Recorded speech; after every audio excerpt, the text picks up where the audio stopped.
Tu viens d'avoir le bac ou tu veux te reconvertir dans un domaine d'avenir, faire le choix du numérique et rejoindre l'école supérieure d'administration, d'économie, de journalisme et des métiers de l'audiovisuel, ESAE. De nouvelles filières sont disponibles dès cette rentrée: informatique et multimédia, informatique industrielle et maintenance, réseau informatique et télécommunications, système informatique et logiciel, sans oublier les filières initiales: administration générale, administration des finances, administration des affaires, sciences juridiques, sciences économiques, sciences de gestion, journalisme et métiers de l'audiovisuel. ESAE est disponible sur 4 sites: Cotonou-Badjoumendé, Cotonou-Akpakpa, Abomey-Calavi et Parakou. Pourquoi choisir l'ESAE? Des formations conçues pour le marché de l'emploi, des enseignants expérimentés et passionnés, des infrastructures modernes avec équipement de pointe, des opportunités de stage et d'emploi garanties. Les inscriptions sont en cours et les places sont limitées. Ne rate pas ta chance,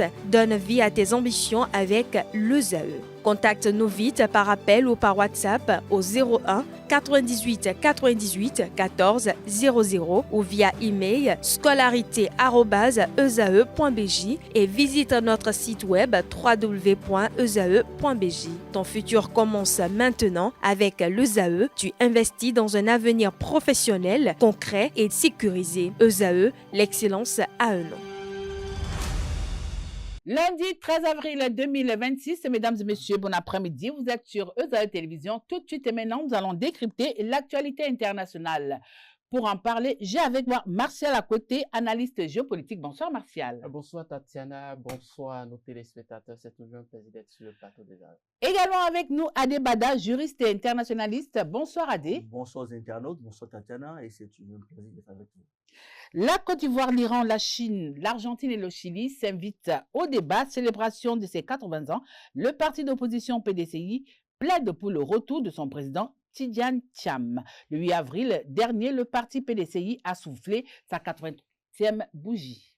Oui, effectivement, et c'est une cérémonie solennelle qui va se dérouler tout au long de l'année et qui sera coiffée en octobre certainement. Et c'est le moment, hein, parce que c'est le plus vieux parti de la Côte d'Ivoire, je crois l'un des plus vieux partis politiques dans l'Afrique subsaharienne. Donc, ça mérite de célébrer cela, de revenir en arrière, de voir les valeurs défendues par ce parti depuis le début et de faire également le bilan de tout ce qui a été fait, des défis surtout auxquels ce parti est confronté depuis quelques années déjà, avec la réduction massive du nombre de députés au niveau du Parlement. Et tout ça fait partie des questions qui seront à l'ordre du jour tout au long de l'année. Alors justement, je me retourne vers vous, Adé. On l'a dit, c'est quand même le vieux Houphouët-Boigny qui a créé ce parti. Alors l'esprit dans lequel il avait créé ce parti, c'était à la veille des indépendances. Croyez-vous que cet esprit soit toujours d'actualité aujourd'hui?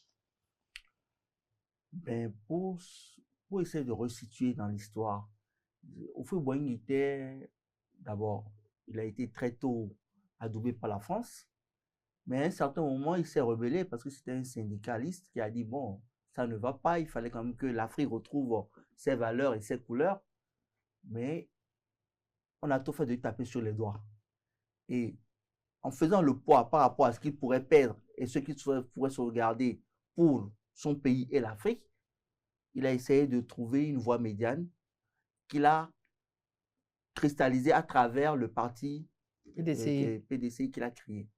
Donc, c'est comme l'a dit mon co-débatteur, c'est l'un des plus vieux partis de notre continent. C'est également un parti fer de lance qui a essayé de montrer la voie pour que les Africains se prennent en charge. Et il a aussi compris très tôt que nous devons nous battre pour notre développement, quitte à aller rechercher les ressources qu'on nous prête, qui en réalité sont nos ressources et qui ne sont pas des ressources qui nous ont été allouées, mais des ressources qui ont été volées et redistribuées. Il l'a compris très tôt, c'est pour ça qu'il disait, je vais emprunter autant que possible pour développer mon pays, il ne pourrait pas venir enlever les infrastructures. Alors aujourd'hui, les mentalités ont évolué et nous avons deux challenges. Le PDCI n'a plus du tout son aura d'antan. Parce qu'en temps, il y a le parti du président Alassane il y a aussi le parti de Feu Bédier, sans oublier Gueye, qui sont venus bouleverser la classe politique ivoirienne. Alors, pour retrouver les valeurs fondamentales du PDCI, je pense que il serait bien de faire des masterclass pour que les cadres du PDCI se rappellent un peu la vision première de Houphouët-Boigny, tout en trouvant le moyen ingénieux de l'adapter à nos réalités de maintenant. Parce qu'aujourd'hui, je dirais, comme l'a dit dans son livre Cheikh Hamidou Kane, aujourd'hui, il faut apprendre l'art de lier le bois au bois et l'art de vaincre sans avoir raison. Il ne faut pas forcément rester dans son cocon. Il faut aller à la rencontre de la mondialisation sans perdre sa valeur intrinsèque. Alors justement, on a vu au temps d'Houphouët, le parti, c'est vrai que ni vous ni moi, sur ce plateau, n'étions encore nés, mais au moins au fil des temps, on a vu le parti progresser. On a constaté quand même que depuis quelques décennies déjà, le parti croupit sur des crises et des crises qui se ressemblent. Pourquoi? Cela, je pense que c'est dû d'une certaine manière à la conjoncture politique, mais il y a aussi des difficultés structurelles liées au parti. Il faut comprendre que depuis la naissance de ce parti, en 1946, il y a eu des concessions, des alliances du PDCI, RDA. On est arrivé à un moment donné où Henri Konan Bédier s'est fait alliance avec Ouattara pour faire face à Gbagbo en créant le RHDP. Ensuite, ils ont été ensemble dans le RHDP jusqu'au moment où Ouattara ne favorisait pas le fait qu'un leader du PDCI puisse participer aux élections, je crois, en 2016, ce qui a encore créé la fracture. Et donc, le parti s'est retrouvé à survivre face à toutes ces alliances-là tout au long du processus politique qui se déroule en Côte d'Ivoire. Et ce qui permettait au parti de tenir tant bien que mal, c'est le charisme de son leader. Juste après Houphouët-Boigny, il y a Henri Konan Bédier qui a su par son caractère, par son charisme, à pouvoir maintenir le parti dans les rouages du pouvoir, bien qu'en étant dans l'opposition. Mais depuis la mort de Henri Konan Bédier, le parti a du mal à se remettre sur la scène et à vraiment contribuer aux grands équilibres. Et ceci est dû en partie, je veux dire, le choix du leader, Tidiane Thiam, qui, de toute évidence, remplit tous les critères en termes en tant que technocrate, d'expérience sur la scène internationale, mais cela ne matche pas très bien avec la scène politique à l'intérieur. Il n'a pas eu suffisamment le temps d'être ancré dans la politique ivoirienne, de participer en fait, aux jeux politiques. Il n'a pas de pédigré. Justement, c'est ça qui a été la difficulté majeure. Et dès son choix, en même temps, des difficultés commençaient à naître déjà à l'intérieur du parti. Mais en même temps, en ce moment, on ne voyait pas quelqu'un qui pourrait vraiment susciter, qui pourrait vraiment faire le poids face à Ouattara, alors qu'on pensait que Tidiane Thiam pouvait participer à ces élections. Et donc, aujourd'hui, il est encore en dehors du pays. Et tout cela affaiblit le parti. Le parti est là, mais son leader n'est pas sur le terrain pour aller à la conquête de tout ce qui se fera. Et le parti, son influence diminue de jour en jour. Alors justement, la première grande crise que ce parti a connue, c'était dans les années 90, juste après le décès d'Houphouët-Boigny, où c'est grâce au PDCI que nous avons eu la question de l'ivoirité. Alors aujourd'hui, dites-nous un peu pourquoi c'est si difficile pour ce parti de se relancer quand on sait que l'actuel président du parti, il est toujours en France quand même. J'ai dit tout à l'heure que Tidiane Thiam n'a pas de pédigré parce que Houphouët-Boigny, on sait d'abord qu'il est prince. Il est de sang royal, il s'est battu pour le pays, c'est le premier chef d'État après les indépendances. Et Bédier a été dans le cercle de Houphouët. L'histoire dit même qu'il serait un de ses Oui, enfants. mais justement, avant de Donc, répondre, moi je veux comprendre. On sait que la première grosse crise qu'a connue le PDCI, c'est où on a eu la parce scission du qu'Oufoué n'a pas, RDA, Oufoué n'a pas préparé l'après le lui. RDR, le PDCI, une partie, est allé créer le RDR où Alassane Ouattara, Oui, à l'époque, était présent avec Henriette Diabaté. oui. Alors pourquoi c'est si difficile aujourd'hui pour ce parti de se relancer? Ce parti a du mal à se relancer parce que ses fondateurs, comme les premiers présidents, étaient des gens de forte poigne qui n'ont pas su donner la main ou le savoir nécessaire pour assurer la relève. Ils étaient omniscients, omnipotents. Alors, dès que Oufoué est décédé, on avait du mal à trouver quelqu'un qui a son charisme et qui a son pouvoir. Parce qu'il faut rappeler que Oufoué, ce n'était pas seulement le président de la Côte d'Ivoire, c'était un président très influent dans la sous-région. Et c'était un président qui pouvait dire non à la France sur certains points. Peut-être pas à De Gaulle, mais à cette succession, il a pu dire non sur un certain nombre de points.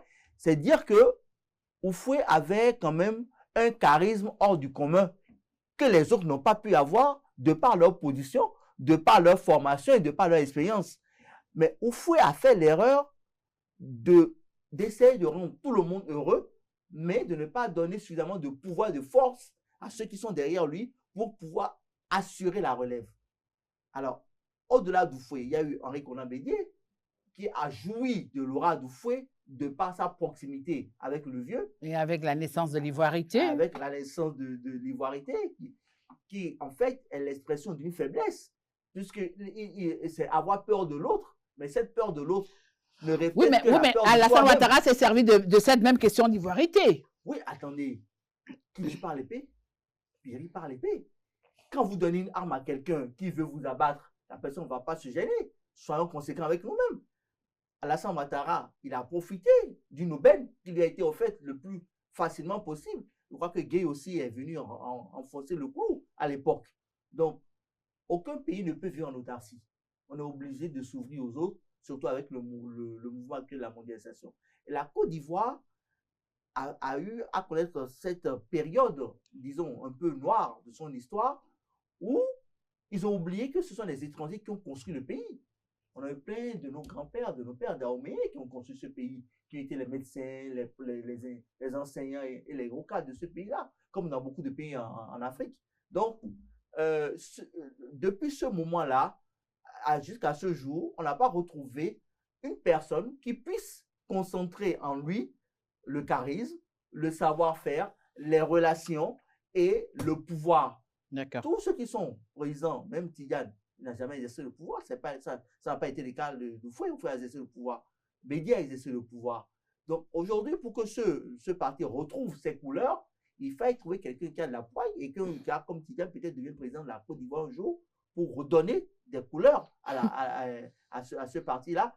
Parce que Oufoué en a fait un parti faisant des hommes heureux, des hommes bien, mais il n'en a pas fait des hommes forts. D'accord, justement, parlant de l'actuel président, il est présentement en exil du côté de la France, du parti, du PDCI qui est actuellement du côté de la France, mais à côté de ça, lors de ces célébrations, son parti plaide quand même pour son retour sécurisé et ils insistent sur le mot sécurisé. Bien, ça nous amène à nous poser des questions. Ils ont certainement des informations que nous n'avons pas. Et donc, il faut leur laisser la latitude. Ils sont plus savent probablement de quoi ils sont en train de parler. Mais ce qui est nécessaire et qui est un fait pour que le parti puisse retrouver ses lettres de noblesse, c'est surtout la présence de son chef sur le territoire et pour reconstituer, galvaniser encore les troupes pour être vraiment efficace dans le jeu politique. Comme Monsieur Adé venait de le dire, moi je ne pense pas forcément que l'erreur a été de ne pas former ou de ne pas créer des hommes forts à l'intérieur du parti. Et c'est la principale caractéristique que l'on observe aujourd'hui dans nos manières de gouverner en Afrique. À l'instar de créer, au lieu de créer des institutions assez fortes et très organisées à l'intérieur, l'institution, la force de l'institution repose sur le charisme de la personne qui l'incarne. Et dès que cette personne quitte, ça devient un défi, un challenge énorme pour l'institution de pouvoir vraiment tenir.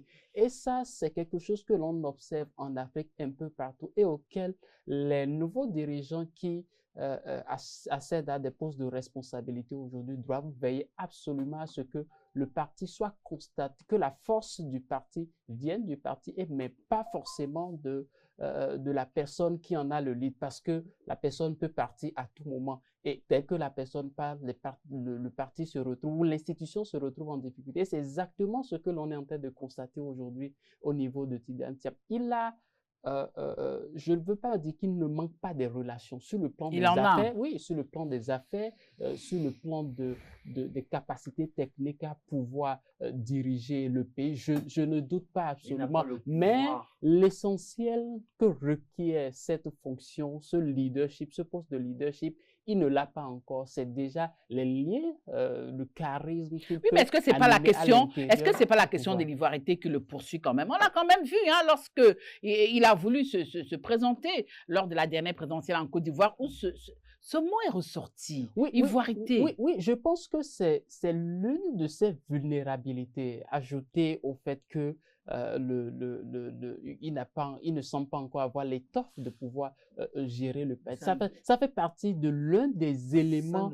Ça fait partie de l'un des éléments qui aujourd'hui le disqualifie. Quand on observe, ça ne le devrait pas. Ça ne devrait pas être le cas, puisque quand on regarde l'histoire, on se rappelle que beaucoup d'étrangers ont eu des fonctions très élevées en Côte d'Ivoire. Et d'aucuns diraient même que la... Suivez mon regard. Voilà, donc sincèrement, c'est comment dire, c'est l'Église qui se fout de la charité. C'est-à-dire, on se rend compte que c'est 2 poids, 2 mesures. Quand ça vous arrange, on brandit l'ivoirité, mais quand ça ne vous arrange pas, on la tait. Et c'est aussi le drame de nos pays.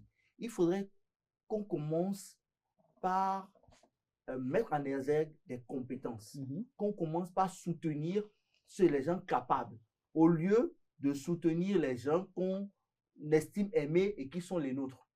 Parce que, in fine, c'est le développement et le bien-être du pays qui compte. Ce n'est pas la tête d'un homme qui est le souci majeur. Et il faudrait que les gens comprennent ça, qu'on soutienne un candidat ou une personne capable et qu'on fasse tout pour qu'elle réussisse, au lieu de chercher à soutenir quelqu'un de sa famille, quelqu'un qu'on estime connaître, qui est en fait incapable. Alors, lorsqu'il s'adressait à ses militants, ce jour-là, il a déclaré: nous avons des adversaires, mais jamais des ennemis. Selon vous, pourquoi est-ce qu'il le dit? Alors, autre chose, est-ce que aujourd'hui, cette question d'ivoirité n'est pas en train de tuer non seulement ce parti, mais également ce pays?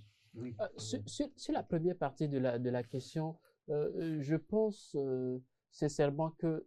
Parce qu'il a déclaré aussi que le PDCI, c'est la maison mère. Oui, en fait, ils sont tous partis du PDCI pour...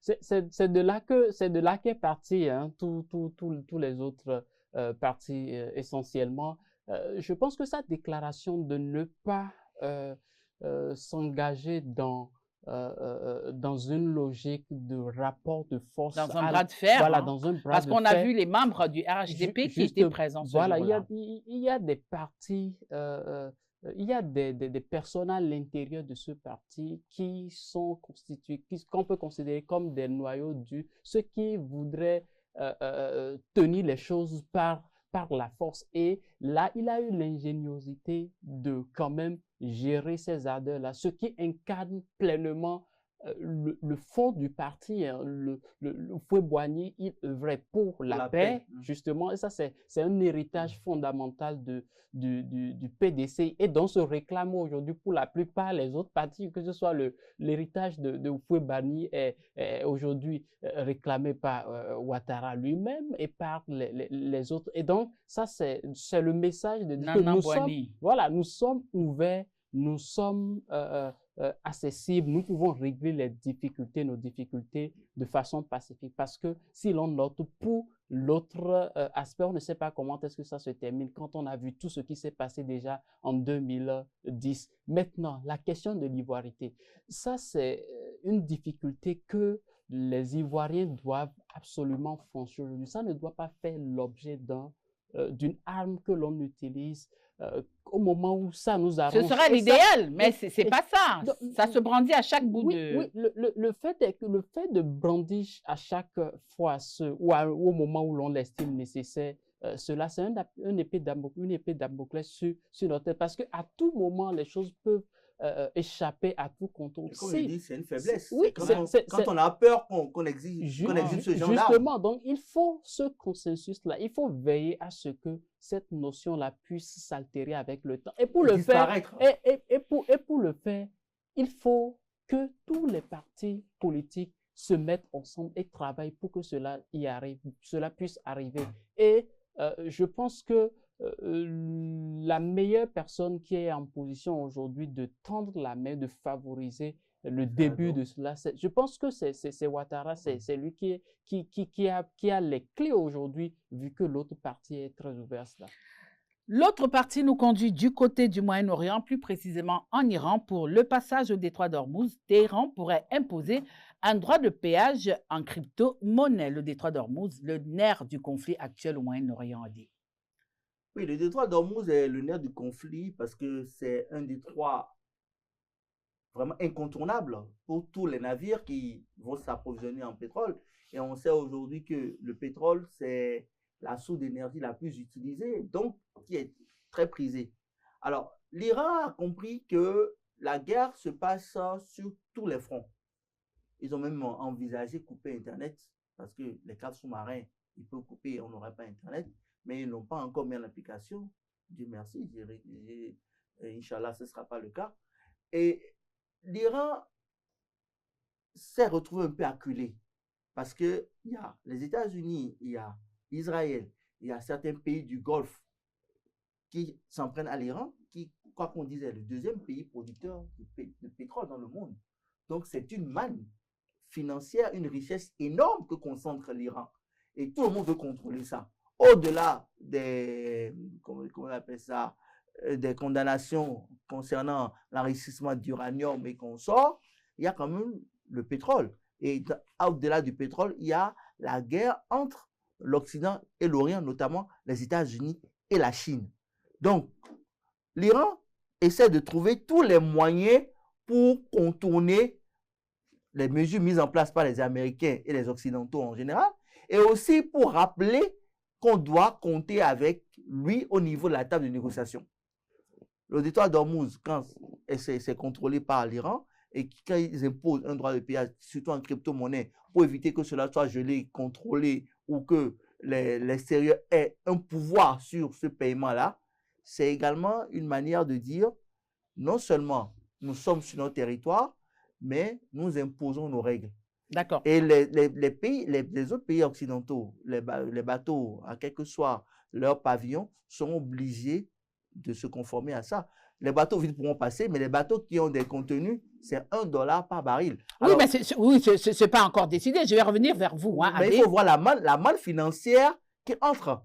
Et sans oublier que quand on se rappelle un peu l'histoire, les Occidentaux, surtout à travers la France, doivent $1 milliard à l'Iran qui nous avait payé. De toutes les façons, je vais revenir vers vous. C'est une manière pour l'Iran de récupérer autant de moyens que possible pour pouvoir faire la guerre et la gagner. Alors, je me retourne vers vous, Martial. On sait quand même que le détroit est resté fermé depuis quelques jours et que seuls quelques navires ont pu passer.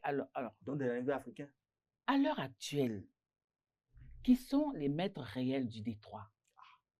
Ça, c'est une question assez intéressante. Aujourd'hui, il faut comprendre de toute évidence que en matière du contrôle du détroit, les Iraniens sont ceux qui ont beaucoup plus la main quand il s'agit de contrôler et même d'inspirer la peur dans la zone, parce que c'est surtout ça qui compte. Ils ont beaucoup plus de moyens d'influencer la circulation des navires dans cette zone. Donc, on pourrait croire, hein? Non, ils connaissent plus le terrain que les autres. Oui.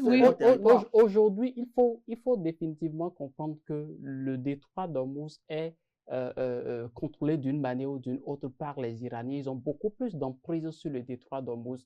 Il y a la question des mines aussi qui ont été installées et auxquels les Américains ou même les Européens, les Israéliens ont vraiment du mal à avoir, je veux dire, des informations assez importantes ou à pouvoir déployer de la force pour contrôler le détroit. Ce serait quelque chose d'extrêmement risqué. Et donc aujourd'hui, l'Iran contrôle le détroit et c'est l'un des éléments majeurs qui lui donne une certaine position de force dans les négociations qui se déroulent depuis quelques jours au Pakistan. Alors, aujourd'hui, croyez-vous que, c'est vrai, vous l'avez dit, il soit même d'imposer qu'on paye cette taxe-là? Oui, je crois qu'ils sont à même d'imposer. Ils sont à même d'imposer parce que aujourd'hui, Trump, comme ses alliés, se sont rendus compte qu'ils ont sous-estimé l'Iran. Parce que la force de réponse de l'Iran n'était pas du tout prévue. Même Israël n'avait pas pensé que l'Iran avait encore cette capacité de nuisance. Alors, la question que les gens se posent aujourd'hui, c'est jusqu'où l'Iran peut aller et quels sont les alliés de l'Iran. On estime que l'Iran n'a plus rien, que l'Iran est soutenu par certains pays. Oui, on estime. Mais Tatiana, si l'Iran tombe, la Chine est affectée. La Chine ne peut pas permettre que l'Iran tombe. Parce que ça affecte également la route de la soie et ça affecte aussi le pétrole que la Chine prend au niveau de l'Iran. La Chine a commencé par puiser dans ses réserves. Hein. Oui, attends. Les États-Unis ont déjà coupé une ressource au niveau du Venezuela pour la Chine, et ils vont encore couper l'Iran. La Chine ne va pas permettre, même si elle puise dans ses ressources, c'est juste pour un temps. Donc aujourd'hui, l'Iran a compris qu'au-delà de la force, au-delà des armes, qu'il faille réfléchir, qu'il faille être stratège. Et le contrôle du détroit d'Ormuz est hautement stratégique. Ça leur permet d'imposer un certain nombre de choses qu'en temps de paix, les Occidentaux n'auraient pas accepté. Parce que les Occidentaux, comme il a dit tout à l'heure, il y a des mines qui ont été déployées, les Occidentaux n'ont aucune cartographie de ces mines, ne savent pas où c'est. Mais l'Iran décide des navires qui passent, des navires qui ne passent pas. Donc c'est un contrôle assez important. C'est un contrôle assez important. Aujourd'hui, même quand Trump bombe les muscles, il sait que, waouh, il y a un petit toutou avec qui il faut faire attention. Donc, c'est pour dire que nous sommes aujourd'hui dans une situation beaucoup plus complexe que prévu. Et les États-Unis, comme l'Occident, sont obligés de composer avec l'Iran et de trouver, ou plutôt de privilégier les moyens diplomatiques. Parce que si on va aller sur les moyens militaires et la force brute, l'Iran semble avoir une capacité de nuisance incontrôlée et inconnue. On a juste une estimation.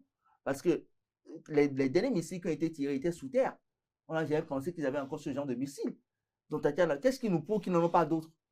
On peut envoyer des satellites, essayer d'avoir une idée, mais la réalité peut échapper à cette estimation. Alors, justement, Adèle a dit tout à l'heure, cette taxe ne sera pas payée en dollars, elle ne sera pas payée en euros, encore moins en francs CFA. Hein, donc, alors justement, ni en rouble. Alors, le choix de la crypto-monnaie, qu'est-ce que ça cache? Première des choses, c'est pour échapper à tout ce qui peut être contrôle bancaire, système financier international sur lequel les Américains ont fortement une emprise. Je vais parler de la Banque mondiale, du FMI et de tous ces mécanismes-là. C'est pour premièrement échapper à cela. Deuxième élément également, c'est pour ne pas paraître assez dépendant hein, des voisins ou des amis comme la Chine, comme la Russie, la Russie qui a même des difficultés déjà à son niveau. Et donc, c'est pour échapper à tous ces contrôles-là. Et troisième élément, c'est l'ingéniosité israélienne à pouvoir suivre de façon très précise le parcours de ces fonds qui sont transférés parce qu'Israël fait un travail impressionnant dans ce domaine et il a été révélé dernièrement que les transferts financiers, les flux en matière de finances sont très surveillés par Israël. Mais avec la crypto-monnaie, on est à l'abri de tout cela. Et c'est ce qui vient remettre Mais pour combien de temps? C'est ce qui vient remettre sur la table aujourd'hui la question de cette monnaie ou de ces moyens de financement-là dont les États-Unis, la Russie et même la Chine s'en servent à des moments donnés pour camoufler le soutien à certains mouvements et autres. Et donc, c'est une question aujourd'hui qu'il faudra remettre au centre de tout ce qui peut être conflit, aussi bien économique que les conflits que nous observons là aujourd'hui en Iran, un peu partout dans le monde. Alors, Adeya, que ce soit des spécialistes ou alors des experts chinois, certains Iraniens même, qui sont en exil, d'autres occidentaux, on dit que faire payer ce passage pose un problème car le détroit, c'est une voie naturelle. C'est-à-dire que ce n'est pas l'Iran qui a créé cette voie, mais c'est une voie naturelle.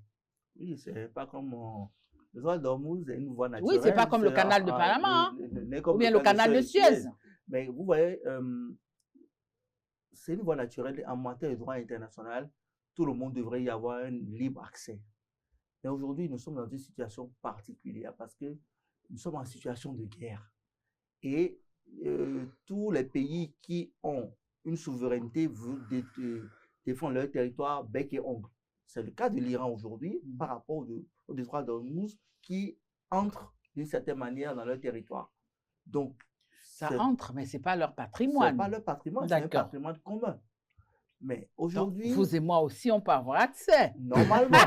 Normalement, en matière de droit international, c'est notre droit d'y avoir accès parce que c'est un chemin naturel.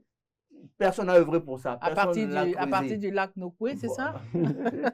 En fait, vous savez, comme vous l'avez dit, c'est régi par le droit de la mer. Ce sont des passages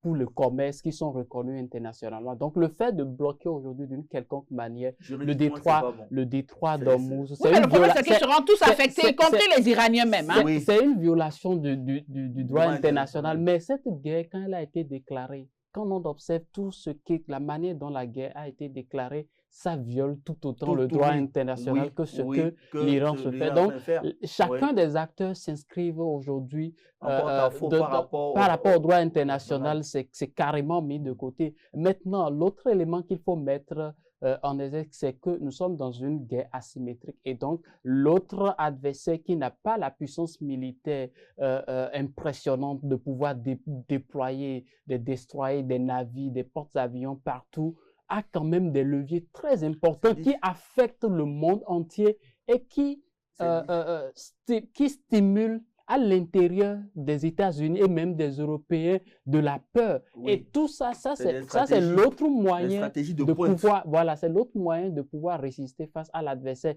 Et quand un État a ce genre de moyens dans ce genre de guerre, il n'hésite absolument pas à l'utiliser. Ça, c'est la réalité des relations internationales. Et c'est aussi une manière de rappeler aux États-Unis que quelle que soit votre force, vous devrez composer avec tout le monde et respecter les autres. Parce que c'est l'histoire de la fourmi et de l'éléphant. Aujourd'hui, Trump pense qu'avec tous ses moyens, il peut faire tout ce qu'il veut, mais il oublie que chaque pays a encore la possibilité de se défendre et de dire non. Et l'Iran n'a pas fini de nous surprendre. Et parce que la dernière fois, je me suis amusé à voir un peu l'histoire de l'Iran de bout en bout. Mais ce pays vient de loin. Et les Américains comme... civilisation. Oui, les Américains comme les Européens ont contribué à ce que l'Iran soit ce qu'il est aujourd'hui. En tuant le Shah à l'époque et consort, ils ont pensé qu'ils vont pouvoir dominer la zone et surtout faire même mise sur le pétrole. Mais les Iraniens ont tout fait de leur rappeler, non, nous sommes, on a une vieille civilisation, on sait ce qu'on veut, on sait où on va. C'est là le problème. Le plus petit des Iraniens aujourd'hui, conscient de la valeur de son pays, est prêt à donner sa vie pour défendre son pays. Et ça, c'est rare dans le monde de trouver des civilisations où c'est encore aussi clair dans la tête des gens. Alors justement, il a parlé de Donald Trump, il a parlé des États-Unis. Hier, le président américain Donald Trump a ordonné le blocus naval du détroit après l'échec des négociations du côté d'Islamabad entre l'Iran et les États-Unis. Est-ce que nous sommes en train d'assister à une nouvelle tournure de ce conflit? Et puis, le second volet de ma question, c'est de savoir quelle sera l'efficacité de ce blocus. Premier élément, les deux parties sont en négociation et dans ces négociations, les Américains sont les plus demandeurs. Donc, il faut trouver le moyen de monter davantage les enchères et de pouvoir sortir d'une manière ou d'une autre beaucoup plus gagnant de ces négociations. Et c'est justement l'une des stratégies de Donald Trump de pouvoir installer le blocus. Mais en effet, ça n'apporte pas quelque chose de très nouveau. Depuis longtemps, le détroit n'est plus vraiment accessible aux navires européens et américains. Mais aujourd'hui, si les Américains se permettent d'imposer un blocus, ça ne sera plus seulement maintenant une question entre les États-Unis et l'Iran. Il y aura, les Européens seront très à cran, même les Pakistanais qui font circuler leurs navires, les Russes, les Chinois qui font circuler leurs navires. Si le blocus est imposé, c'est tous ces acteurs-là qui se retrouvent impliqués du coup dans... Nous aussi, nous sommes impliqués. Oui, cette guerre est en train de prendre nos tournures. Et ça fait que aujourd'hui, je pense que Donald Trump c'est un peu comme il est en train de se débattre de toutes les manières possibles pour pouvoir sortir de ce guêpier dans lequel il s'est trempé. Oui. Nous allons du côté de la Chine sur les questions internationales. Pékin et Pyongyang prônent une coordination renforcée. Alors, une nouvelle réunion de rapprochement entre Pékin et Pyongyang. Ça me fait sourire parce que je pense que Pyongyang est en train de tout faire pour être reconnu, prise au sérieux et respectée. Après sa visite à la Corée du Sud, où il a demandé même au président sud-coréen de mettre un pied sur le territoire de la Corée du Nord, voilà maintenant Pyongyang qui va à l'assaut de Pékin pour essayer quand même d'avoir une vision commune en ce qui concerne... Ben non, ça c'est la Chine, hein? Oui, c'est la Chine qui va. Oui, c'est la Pékin. Non, écoute, enfin... Si, non, là, tu as je raison. comprends. Mais quel que soit le sens dans lequel nous sommes, que ce soit la Chine qui aille vers Pyongyang ou que Pyongyang qui aille vers Pékin, toujours est-il qu'in fine, ils auront des relations qui vont impacter lourdement les relations internationales. Parce que aujourd'hui, quand on sait de quoi est capable la Corée du Nord, qu'on connaît déjà la force de la Chine, quand on va mettre les deux ensemble, fou est celui qui ne va pas les prendre au sérieux. La personne, on est obligé de les prendre au sérieux et de faire attention parce que la Corée du Nord, lui, il est bien prêt à bombarder. Il demande que ça. Il veut trouver une occasion pour montrer aux Occidentaux de quoi il est capable. Et aujourd'hui, la Chine est en difficulté parce que la Chine est prise comme cible par les Occidentaux, notamment les États-Unis. Tous les gars dont nous parlons, c'est pour nuire à la Chine. Ce n'est pas forcément une question d'Iran ou de Venezuela. C'est comment bloquer aussi la route de la soie. C'est des objectifs inavoués de cette guerre, mais qui sont les véritables objectifs de la guerre. Oui, mais bien avant cette guerre déjà, enfin, il y avait déjà eu, avec ta permission AD, il y avait déjà eu ce petit refroidissement entre la Chine... Ce réchauffement. Non, un refroidissement entre la Chine et Pyongyang. Oui, alors aujourd'hui, ces deux alliés historiques qui, entre-temps, se sont timidement boudés et qui décident aujourd'hui de se remettre ensemble. Pourquoi l'option de cette coordination? Il faut premièrement voir le contexte international.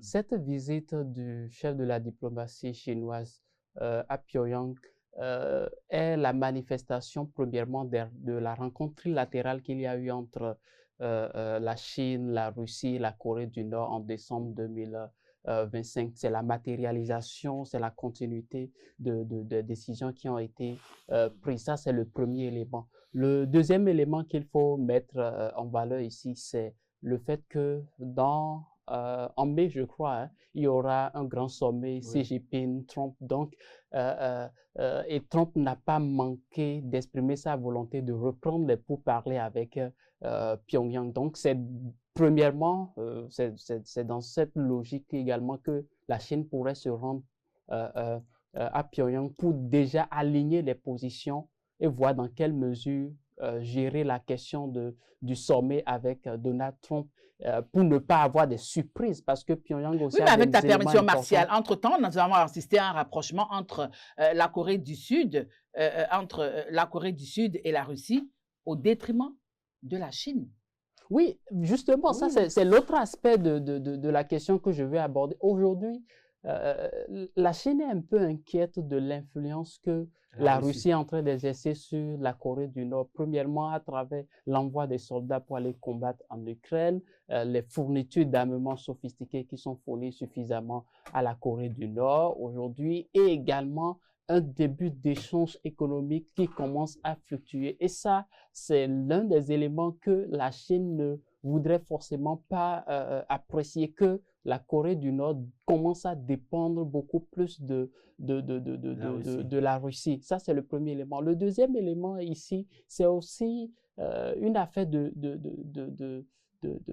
politique hein, en matière de support concernant la question de Taïwan, parce que depuis quelque temps, vous l'avez dit, les relations entre la Chine et la Corée du Nord se sont un peu refroidies, liées à la question de la dénucléarisation que la Chine a soutenu très souvent, mais arrivé à un moment donné, la Chine s'est rendue compte que cela ne lui bénéficie pas autant que de reconnaître le fait et de se taire, ce qui fait que depuis quelque temps, ils ont signé un accord qui fait que la question de la dénucléarisation n'est plus du tout à l'ordre du jour, on n'en parle plus. Et ça pour obtenir le soutien de Pyongyang sur la question taïwanaise. En dehors de cela, il y a maintenant les intérêts économiques également qui sont très impliqués. Et de l'autre côté, pour Pyongyang, c'est de pouvoir jouer sur ces deux grands protecteurs. Je veux parler de la Chine et de la Russie. Ne pas trop dépendre de l'un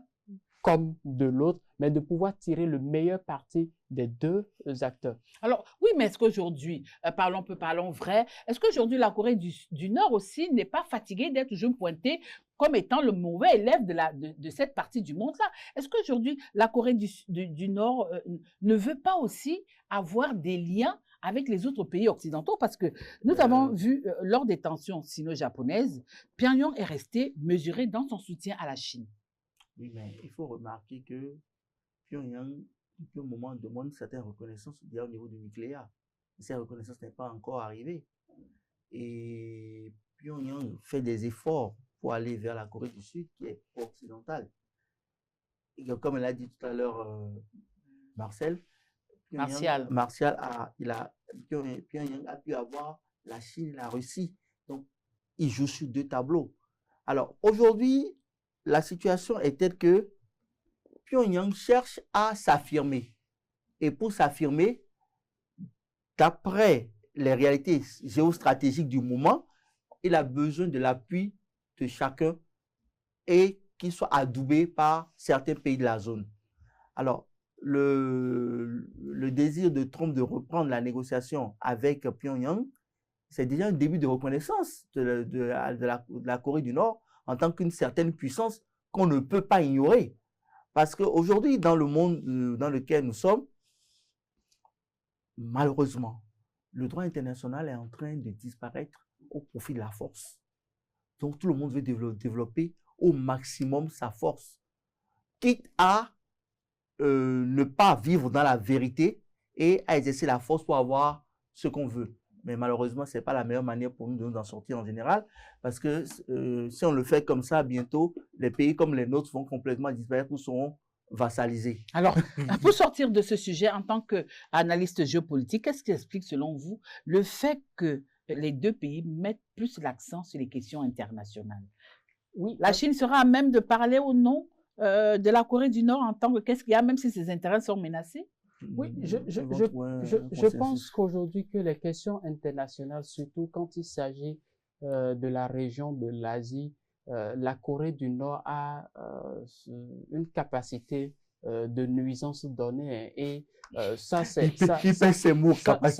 oui, en matière de nuisance, et c'est pas un acteur qu'il faudra forcément négliger si on veut vraiment c'est valable pour la Chine aussi, hein? Oui, justement, si on veut jouer, si la Chine veut jouer la carte de la puissance mondiale et régionale dans cette zone. Et de l'apaisement aussi. Et ça c'est un élément important auquel la Chine tient. Et deuxième élément,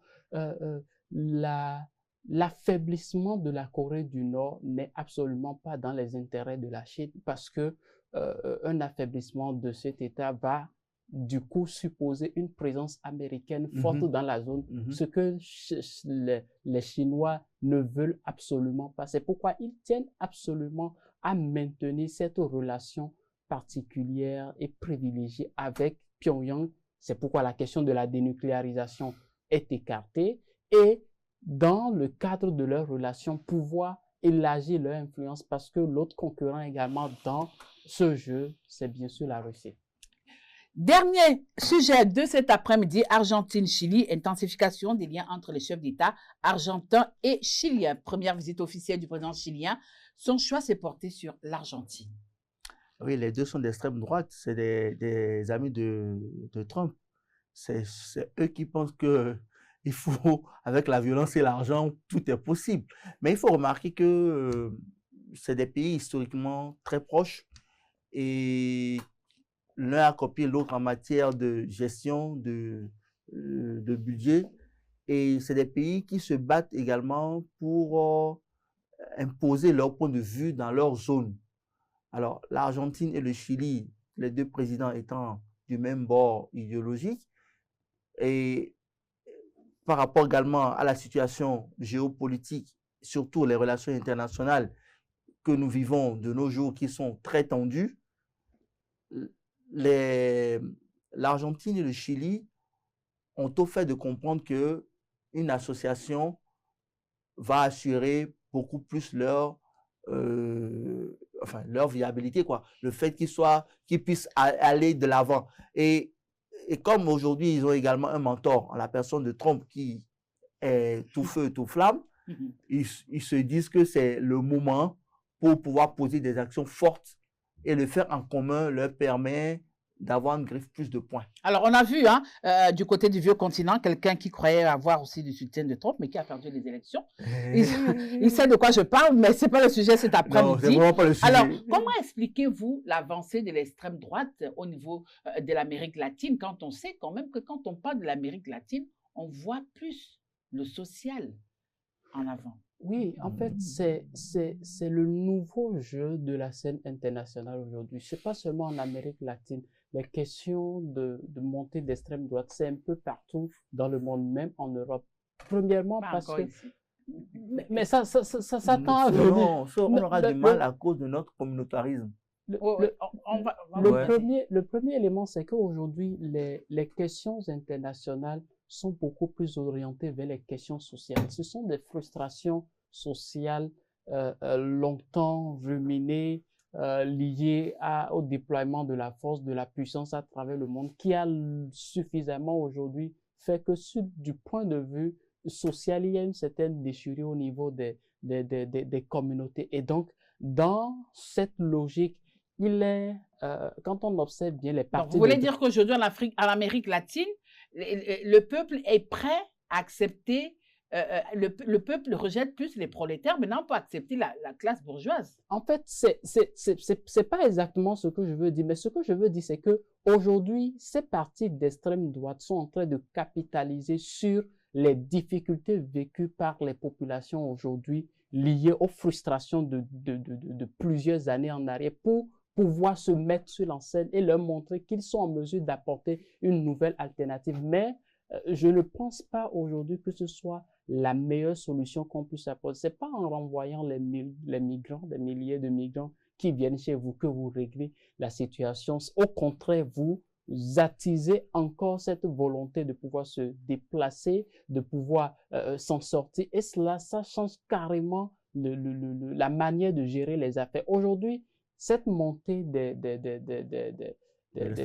l'extrême droite un peu partout, c'est lié aux frustrations, à l'incapacité des autres pouvoirs de pouvoir concrètement apporter des solutions directes aux solutions des populations. Et malheureusement, les populations aujourd'hui, n'ayant pas d'autres alternatives, ne peuvent que se fier aux partis d'extrême droite. Et ça, c'est ce que l'on observe aujourd'hui de plus en plus. Le Che serait certainement en train de se retourner dans sa tête. Oui, j'ai pensé à lui, le Che, parce que le Che s'est battu pour qu'il y ait quand même un certain équilibre social, qu'il y ait un mieux-être pour chacun, pour tous. Mais aujourd'hui, on se rend compte que c'est le pouvoir de l'argent. Comme l'a dit quelqu'un, c'est l'invention la plus complexe et la plus perverse de l'univers. Et les gens pensent qu'avec l'argent aujourd'hui, tout est possible. C'est vrai que l'argent est important. Il ne faut pas le nier. Mais il ne faut pas oublier l'humain. On est en train de chosifier l'humain. Et là, c'est un drame qui se joue sous nos yeux. On ne s'en rend peut-être pas compte. Quand la maison du voisin brûle, que vous ne l'aidez pas à l'éteindre, sachez qu'un jour, votre maison va brûler. C'est un proverbe africain qui le dit. Et il faudrait que très tôt, tous vous et moi, on commence déjà par dire, oui, d'accord, l'extrême droite, vous avez une vision que nous ne refusons pas, mais il faut intégrer forcément l'humain pour qu'on ne puisse pas arriver à comment on appelle ça, des dérives incontournables. Vous voulez renchérir? Non, je pense que c'est tout à fait le point aujourd'hui, c'est de mettre un accent important sur les questions sociales, sur l'humain, un accent important sur l'humain dans la gestion des affaires, de proposer des alternatives nouvelles au-delà de tout ce qui a déjà été fait. Aujourd'hui, il n'est plus question forcément de la politique de la force, de l'arme, non, mais aujourd'hui, il est question de régler les difficultés sociales, les déchirures sociales qu'on a pu observer un peu partout dans le monde. Et ce n'est que en réglant cela par le moyen le plus pacifique possible qu'on serait en mesure de échapper à tout ce qui peut être extrême, comme on le dit, extrême droite. Voilà, c'est avec cette intervention de l'analyste géopolitique Martial Akwete que nous mettons en terme à notre émission de cet après-midi. Nous sommes allés en Côte d'Ivoire, en Iran, en Chine et nous avons terminé par l'Argentine et le Chili pour discuter. J'avais avec moi Adi Bada. Merci Adi. On n'a pas parlé de notre pays où il y a eu une très belle lecture hier. Adi Bada, merci. Tu ne veux pas en parler? Non, merci J'ai compris. Adi. Merci Adi. Merci Martial. C'est toujours un plaisir. Retrouvons-nous le lundi pour décrypter d'autres actualités. Ça se passe tous les lundis après-midi sur EZ Télévision, la meilleure des web télé.